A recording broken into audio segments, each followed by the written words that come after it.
भाजपा सांसद डॉक्टर निशिकांत दुबे ने लोकसभा में प्रस्ताव पेश किया, जिसमें आरोप लगाया गया कि राहुल गांधी सोरोस फाउंडेशन और देश को टुकड़े करने वाले ताकतों के साथ मिलकर भारत का विभाजन करना चाहते हैं।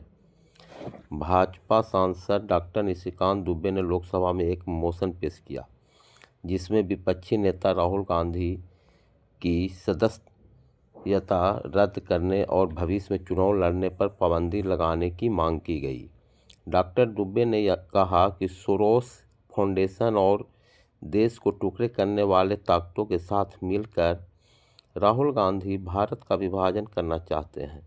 इसलिए मैंने लोकसभा के नियम 352(5) और 353 के तहत उनकी सदस्यता रद्द करने और भविष्य में चुनाव नहीं लड़ने की पाबंदी का मोशन पेश किया। बांग्लादेश चुनाव को लेकर मशहूर लेखिका और एक्टिविस्ट तस्लीमा नसरीन ने अपनी राय रखी है। समाचार एजेंसी ANI से बातचीत करते हुए तस्लीमा नसरीन ने कहा, कुछ मतदान केंद्रों पर गड़बड़ी और झड़पों में खबरें आई है, लेकिन ज़्यादातर जगहों पर वोटिंग शांतिपूर्ण रही। आरोप है कि कल शाम से जमात-ए-इस्लामी के कुछ पोलिंग स्टेशनों पर खुद वोट डाला। जमात का एक नेता 74 लाख टका कैश के साथ पकड़ा गया। उन पर पैसे बांटकर वोट खरीदने का आरोप है। तस्लीमा ने यह भी कहा कि जमात के लोग धर्म के नाम पर प्रचार कर रहे हैं। वे दावा कर रहे हैं कि उनके चुनाव निशान तराजू पर वोट देने से जन्नत मिलेगी और यह अल्लाह का आदेश है। भारत के पूर्व मुख्य न्यायाधीश BR गवई ने संसद की संयुक्त समिति JPC के सामने कहा कि एक राष्ट्र एक चुनाव एक साथ लोकसभा और विधानसभा चुनाव कराने का प्रस्ताव संविधान के मूल ढांचे का उल्लंघन नहीं करता। उन्होंने समझाया कि संविधान का मूल ढांचा मुख्य रूप से संघीय व्यवस्था और लोकतांत्रिक शासन जैसे सिद्धांतों पर आधारित है। उनके अनुसार प्रस्तावित कानून इन दोनों में कोई बदलाव नहीं करता, इसलिए यह संविधान के अनुरूप है। केंद्रीय मंत्री गिरिराज सिंह ने राहुल गांधी को झूठा और दबंग बताते हुए उन पर कई गंभीर आरोप लगाया। उन्होंने कहा, राहुल किसानों को गुमराह कर रहे हैं। सिंह ने मोदी सरकार की उपलब्धियां गिनाते हुए राहुल को नकली किसान कहा और उनके देश प्रेम पर सवाल उठाए। विदेश मंत्रालय के प्रवक्ता रणधीर जायसवाल ने बताया कि फ्रांस के राष्ट्रपति इमैनुएल मैक्रों जल्द ही भारत का दौरा करेंगे। इस दौरान वे द्विपक्षीय वार्ता करेंगे। दिल्ली में आयोजित AI समिट 2026 में भी हिस्सा लेंगे। उन्होंने कहा, भारत और फ्रांस के बीच रणनीतिक संबंध मजबूत है। हमें विश्वास है कि राष्ट्रपति मैक्रों का यह दौरा दोनों देशों के बीच संबंधों को और मजबूत करेगा, विशेषकर रक्षा क्षेत्रों में सहयोग को नई दिशा देने में मदद करेगा। सूचना का अधिकार यानी RTI अभी भी नागरिकों के लिए सरकार से जानकारी लेने का अहम साधन है, लेकिन पारदर्शिता का स्तर हर संस्था में समान नहीं है। केंद्रीय सूचना आयोग के अनुसार साल 2024-25 में कई बड़े संस्थानों ने बड़े पैमाने पर RTI के आवेदन ठुकराए हैं। लोकसभा में नेता विपक्ष राहुल गांधी गुरुवार को संसद के बाहर मीडिया कर्मियों पर भड़क गए। राहुल गांधी ने मीडिया पर पक्षपात का आरोप लगाते हुए तीखा हमला बोला। उन्होंने पत्रकारों की ईमानदारी से काम करने की नसीहत दी। हुमायूं कबीर ने मुर्शिदाबाद में बाबरी मस्जिद की तर्ज पर मस्जिद का निर्माण शुरू किया, जिससे राजनीतिक सरगर्मी बढ़ गई है। 55 करोड़ की लागत वाली इस मस्जिद में 12,000 लोग नमाज पढ़ सकेंगे। TMC से अलग होकर नई पार्टी बनाने वाले कबीर ने चुनाव लड़ने का भी ऐलान किया है। बांग्लादेश चुनाव में भारत के लिए बहुत कुछ दांव पर लगा हुआ है। बांग्लादेश में स्थिर और लोकतांत्रिक सरकार भारत के हित में होगी। यही वजह है कि भारत चाहेगा कि BNP की सरकार सत्ता में आए, ताकि दोनों देशों के संबंधों को पटरी पर लाया जा सके। जमात अगर सत्ता में आती है तो वहां भारत के लिए मुश्किलें बढ़ सकती है। कामरूप कोर्ट ने CM हिमंत शर्मा के 500 करोड़ मानहानि केस में अंतरिम रोक लगाते हुए गौरव गोगोई, भूपेश बघेल समेत कई लोगों को संपत्ति पर बयान देने से रोका।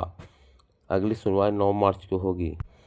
बांग्लादेश में आज 13वें संसदीय चुनाव के लिए 299 सीटों पर मतदान कराए गए। पूर्व प्रधानमंत्री शेख हसीना के देश छोड़ने के करीब 1.5 साल बाद पहली बार आम चुनाव कराए गए हैं। मुख्य मुकाबला बीएनपी और जमाते इस्लामी के बीच है। अवामी लीग चुनाव से बाहर है। करीब 9 लाख सुरक्षाकर्मी तैनात हैं। कई जगहों पर हिंसा और धमाके की खबरें हैं। चुनाव आयोग के मुताबिक दोपहर मतदान के आधिकारिक समय शाम 4:30 बजे तक 40% से अधिक मतदान कराए गए। चुनाव आयोग देर रात आधिकारिक ऐलान करेगा।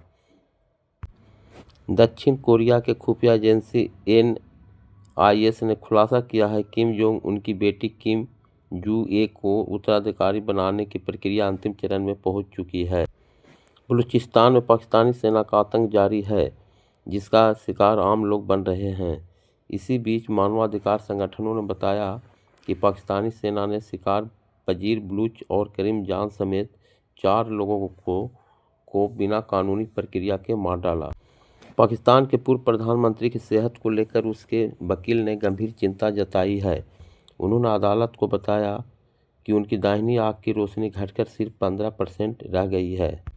बीते 9 नवंबर को लाल किले के पास हुए धमाके ने देश भर को झकझोर कर रख दिया था। इस हमले में 15 लोगों की मौत हो गई थी। ऐसे में UN की एक ताज़ा रिपोर्ट ने मामले में कई गंभीर सवाल और नई चिंताओं को जन्म दिया है। रिपोर्ट में जैसे मोहम्मद को हमले का जिम्मेदार बताया गया और संगठन की नई साजिश की तहत महिला दहशतगर्दों को लेकर चिंता भी जताई गई है। अमेरिकी टैरिफ नीति को लेकर ट्रंप अब घर में घिरते नजर आ रहे हैं। डेमोक्रेट पार्टी द्वारा तो ट्रंप का विरोध हो ही रहा है। अब ट्रंप की अपनी रिपब्लिकन पार्टी ने भी विरोध शुरू कर दिया है। कनाडा पर लगे टैरिफ हटाने के लिए अमेरिकी संसद में एक प्रस्ताव लाया गया है, जिसे सत्ताधारी रिपब्लिकन पार्टी ने भी समर्थन किया है। ईरान के विदेश मंत्री अब्बास अराघची ने कहा है कि देश अमेरिका के साथ कूटनीति के लिए तैयार है, लेकिन हमले की स्थिति में जवाब देने को भी तैयार है। उन्होंने अमेरिका पर पूरा भरोसा न होने की बात कही। ईरान ने परमाणु कार्यक्रम को शांतिपूर्ण बताया, मिसाइल कार्यक्रम पर बातचीत से इनकार किया। अमेरिका के राष्ट्रपति ट्रंप और इजरायल के प्रधानमंत्री नेतन्याहू के बीच व्हाइट हाउस में लंबी बैठक हुई। ट्रंप ने कहा कि उन्होंने ईरान के साथ परमाणु समझौते पर बातचीत जारी रखने पर जोर दिया। अमेरिका डील चाहता है, लेकिन सख्त शर्तों के साथ।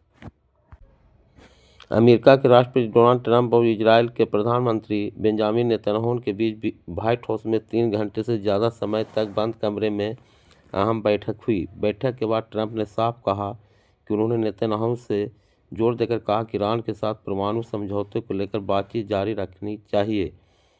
इस मुलाकात को एशिया के सुरक्षा और परमाणु तनाव के संदर्भ में बेहद महत्वपूर्ण माना जा रहा है।